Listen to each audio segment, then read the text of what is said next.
Thank you. It's a pleasure to be here today. We're happy to release the production numbers. I will go into some of the information that the director just reviewed in a little bit more detail. To go into this kind of production in a truly detailed sense would take hours, maybe even days. One of the first things that you'll note, if you got a packet that we handed out, the production is now posted on ODNR's Division of Oil and Gas website. The production numbers that are in your packet represent production from 12 companies and 87 wells. Now, we've had 27 companies register with us to drill horizontal shale wells. 12 of those companies have drilled and do have wells that are in commercial production at this time.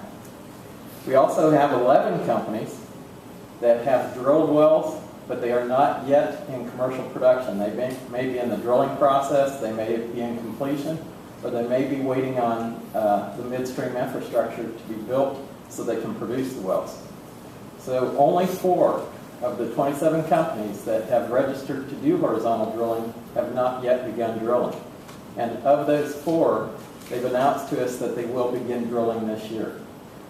Most of them in the June to July timeframe. Now, a couple of things that I would like, Director, can I have that pointer, please? Thank you. A couple of things I'd like to point out to you are how to read the production report. Ohio has approximately 51,000 oil and gas wells that have to report production. That production report is due on March 31st of each year. And once a well goes into commercial production, the company is obligated to report production on that well every year until the well's plugged, even if the production of that well is 0. So we had 87 wells that produced oil and gas. What we've done is arrange them by company and then by county. A few things I'd like to explain so you can read and interpret this is the oil in barrels is a 42-gallon barrel. So these would be the volume of oil that were produced by a particular well. The gas is in a standard unit of measurement, an MCF or 1,000 cubic feet. The brine is in barrels. The brine is generally termed wastewater that comes out of the well. Now, most of the brine that's going to be reported for shale well production will be flowback from the stimulation process or the fracturing process. Now, most of the shale formations are relatively dry, so they produce very little water after the completion is finished. The days in production, the company lists the total days that they produce the well. Now, as you look at the days in production, it doesn't mean that that was a 24-hour day. It means that they produce the well at some interval during a day, and they don't have to be consecutive days. These are cumulative days that the well produced. And then finally, we've given you a total of wells per company, and I'd like to point out a few things. 87 wells have reported production, or the companies representing 87 wells have reported production, but not all 87 of these wells are actually in production.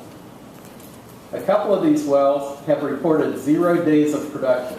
And Terra Resources, for example, the second company that we have on the list, has several wells that have 0 days of production. The company sold oil as they flowed the well back after completing, but as they sold that oil, they considered that production, but it had no days in production. That's not true production. That may be initial production or flowback. So we discounted some of these when we did our statistics to come up with average production. If you take a number of these out, there are around 65 of the 87 wells that reported production that are truly in production. We'll get into that a little bit more in a bit.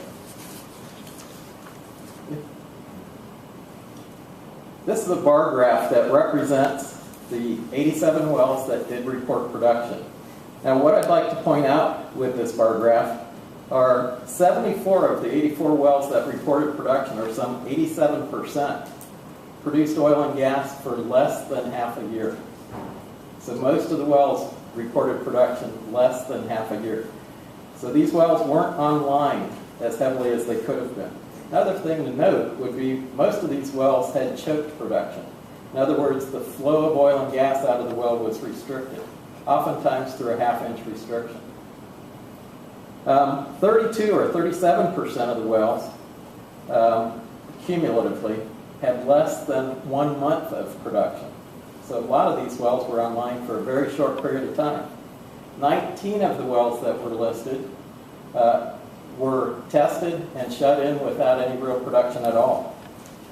And 3 of the wells that were listed on here actually were plugged. They were tested, completed, but were plugged shortly after. Now I want to point out, as production occurs and companies go in and drill for oil and gas, one company has to come in first. They drill the first well and begin the exploratory process. So the companies will go into an exploratory phase where they try to evaluate the quality of the formation they're trying to produce. As they expand out from the point where they begin, other companies may drill among them, around them, or away from them. So it's natural for a certain number of the wells to be plugged. A certain number of the wells simply may not be economic as the company tries to define and outline the extent of the production. Another thing that's worth noting as you interpret the production reports is as the companies come into a new play, and it doesn't matter whether they started in the Eagle Ford, the Marcellus, the Bakken, each play responds to drilling and completion different than other plays. So the companies have to learn how to develop the play, they have to learn the proper depths to drill, and then the completion techniques that need to be utilized in a particular play or a portion of a play to maximize production. So many of the wells that had lesser production initially, as other wells were drilled, the company learned from those early wells, and then successive wells had greater and greater production. I want to walk you through a few slides that show the extent of the wells. This first slide shows you the number of permits that have been issued cumulatively through the Utica. So far we've issued 660 permits. They range from Geauga and Trumbull County, clear down to Washington County, and as far west as Ashland, Noble, and Licking County. The majority of the permits have been issued in the area of Carroll County. That wasn't the first county drilled. There were a few wells drilled immediately around Carroll County, but wells that were drilled during that exploratory process turned out to be very good wells, so they started expanding out from those very good wells to try to define the play. Now, I must say, we're very early in the process of drilling. 660 permits have been issued. Most of these permits are good for up to 2 years. So the company can utilize these from 2 years from the date they're issued. Next slide, please. The next slide shows Utica wells that have been drilled. Remember, we had 660 permits issued. We've had 326 of the permits utilized with wells being drilled. I do want to point out that we do have some Marcellus wells that are on this slide as well. They're in green, and they're down in Belmont and Monroe County for the most part.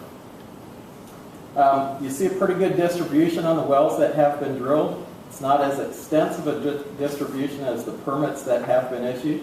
And again, most of them are concentrated in Carroll County, Columbiana County, with a trend down toward Noble, Monroe, Belmont, and Guernsey County.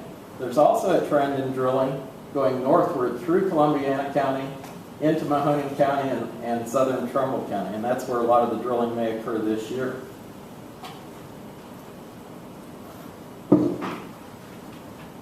Now remember, we had 660 permits issued, over 300 have been drilled, and we now have 97 wells that are in production. I want to point out to you that you're going to hear different numbers today. You're going to hear 87 wells are in production. 87 wells have officially reported production as required by law. The number 97 that happens to be on this slide is representative of, since the reporting requirement of March 31st, additional companies have contacted us, some of them through completion reports that are required to be submitted, saying that they have drilled, completed the wells, and now placed them into production. We do not have their production numbers. As the director mentioned, in Ohio law, a company has to report production annually.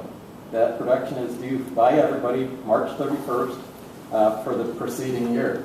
So we do have more wells that are actually producing, but we do not know their numbers yet.